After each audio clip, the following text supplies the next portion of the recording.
একটা দক্ষতা নিয়ে বিশেষজ্ঞ হওয়া, সেই দিকেও গেলাম না। রাজনীতিতে কেন আসলাম?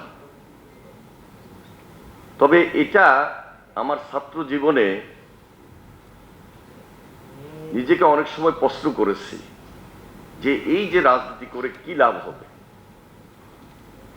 আবার নিজেকে উত্তরটা তৈরি করেছি, নিজের উত্তর নিজেই তৈরি করেছি বিদায় শত অত্যাচার, নির্যাতন, জেল, জুলুম শেষ করে শেষ পর্যন্ত রাজনৈতিক ময়দানেই এখন পর্যন্ত আছি। এবং সর্বশেষ 17 বছর কতবার জেলে গিয়েছি এটা শেষ নাই।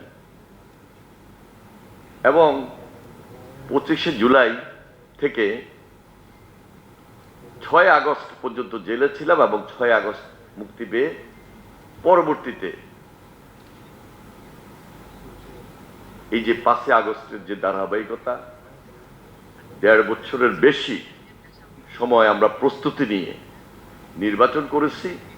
তৃতীয়বারের মতো নির্বাচিত সংসদ সদস্য হয়েছি।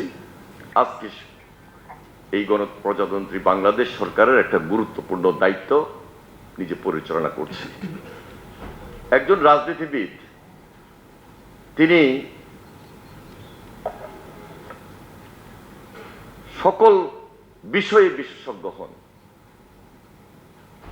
সেটা প্রাণী সম্পদ বা মৎস্য মন্ত্রণালয় হোক, পানি সম্পদ মন্ত্রণালয় হোক, শিক্ষা মন্ত্রণালয় হোক, অথবা দুর্যোগ এবং ত্রাণ মন্ত্রণালয় হোক।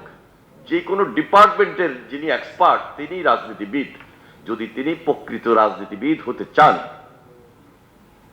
তিনি যদি প্রকৃত রাজনীতিটা করেন।